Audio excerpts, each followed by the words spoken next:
Welcome, I'm the Kaijin Okami here at Denver Pop Culture Con 2019. I'm here with artist Nathan Lueth. How are you doing? I'm great. How are you? I'm good. Are you having a good convention? This has been my best convention ever, actually. I'm blowing my personal sales records out of the water, so thank you so much to Denver Pop Culture Con. Are you from here locally, or are you from somewhere else? And if you're from somewhere else, is this your first time in Denver? This is, I forget how many, but I've done Denver Comic-Con a few years before, and I am from St. Paul, Minnesota, so flew in just for this weekend. Oh, Minnesota, nice. We actually go there every year for Anime Detour in April or March, depending when it is. Have you ever been to that one? Yeah, Minnesota. No, I've never been to Anime Detour in particular, but MCBA Spring Con is one of my favorites. Looking at GalaxyCon maybe this year, and of course there's always Con of the North. So there's a lot of good conventions and a great comics community in Minnesota, and the Twin Cities in particular.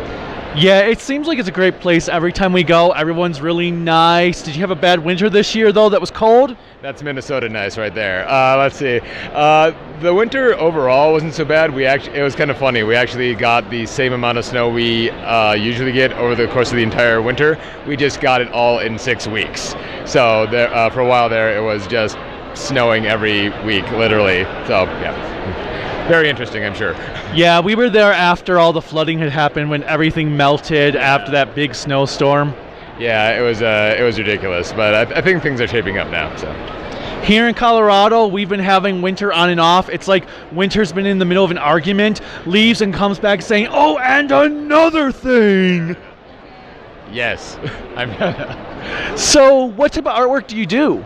Let's see. I like fantasy stuff, but I like to give it a little bit of a twist. I like steam fantasy. I like Eastern fantasy, like Avatar: The Last Airbender.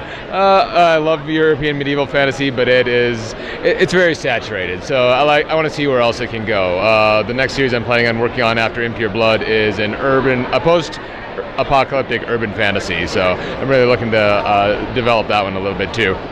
And I see that you do a lot of your own artwork. Is that what you mostly focus on, with just a little bit of like fan art of your favorite properties? Yeah, pretty much. I'm thinking of leaving the prints behind, honestly. It's a lot of weight to carry.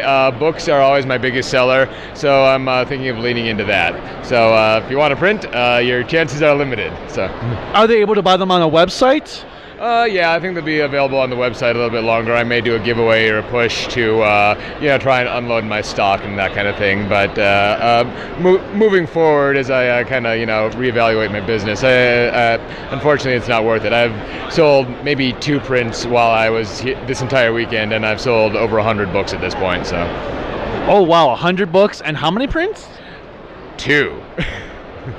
The math doesn't lie, so. Yeah, that's pretty much a big giveaway that books are the better way to go. Right, and there's so many really awesome artists here that do print and pinup art.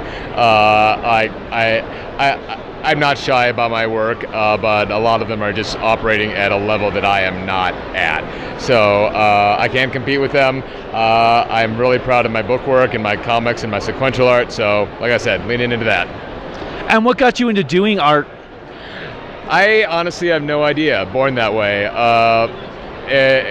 People ask me that like it was a choice, but it just wasn't. It was something that I've just always felt the drive to do, and that I've always been compelled to do, and I can't honestly imagine my life without it.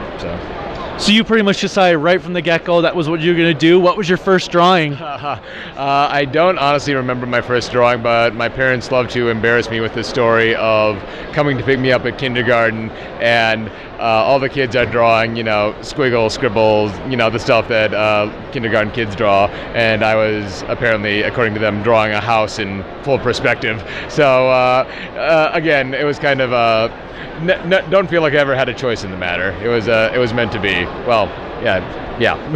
1 point perspective or 2 point? I don't recall. The drawing itself, unfortunately, is lost to history. So, and I was very young at the time. So, tragedy. What type of program do you use for art, and would you recommend it to other people, or do you think they should try out other programs? I personally am a slave to Photoshop, and I say that both proudly and with a little bit of apology. There are loads of great programs out there. I'm not evangelical about Adobe or Photoshop or anything.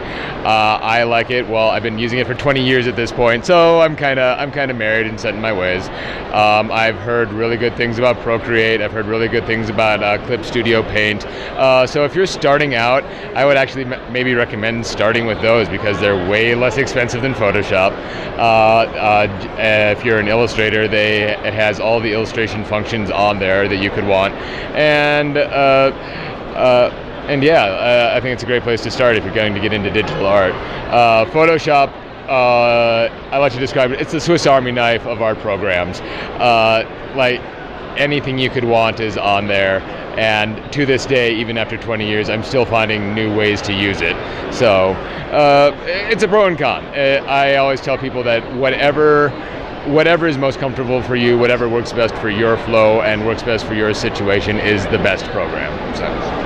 Sounds good. And now I see you do both digital and physical books. Is there one you prefer over the other? Physical, all the way. Absolutely. Digital is great. I love putting my stuff up online and getting reactions to it. There is something that cannot be replaced about a physical book that you can hold in your hand, that you can turn the page, that you can that just feels good. You know, there's something visceral about that, and also something that I've never been able to replicate digitally is being able, that thing where you can take a book and find your favorite part and just like flip right to it. Like, it was about 75% of the way through the book. That's something you can't do with digital. So I love that digital has been able to put your print stuff out there. I love that digital has made it possible for people to get their stuff out there, but no contest. At the end of the day, I want a book in my hand. And I see here that you have an H.P. Lovecraft book. What is that about? Yes. Yes, Cthulhu is hard to spell. Put together by Wannabe Press and the amazing Russell Nolte. It is a love letter to Lovecraft, a collection of short stories all set within the Cthulhu mythos, of course, ranging from the cute and quirky all the way on up to the spooky, scary, full-on Lovecraftian horror that you'd expect. There's 5 of the contributing creators here today, and there is even a signing page in the front where you can hunt them all down like the dogs that we are and get them to sign for you.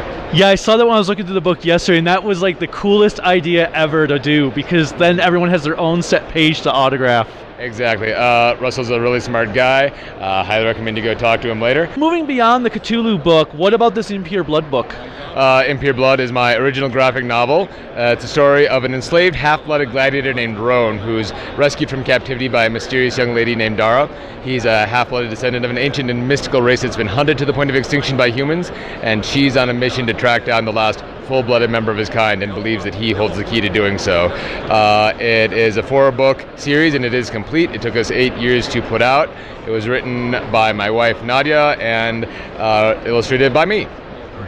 Nice. And so since it's complete, is it a conclusive ending so people can feel satisfied? Did you leave it open so that you can do more books that follow? Right. There's a little bit of the second one. It's ended in a satisfying way, of course.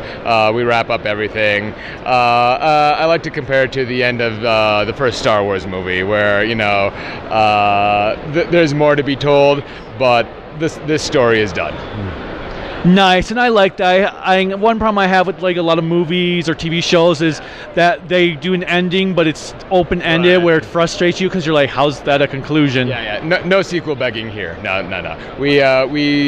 When we started out, we knew that we wanted it to end, to have an end point, that we weren't just going to keep dragging it out for forever.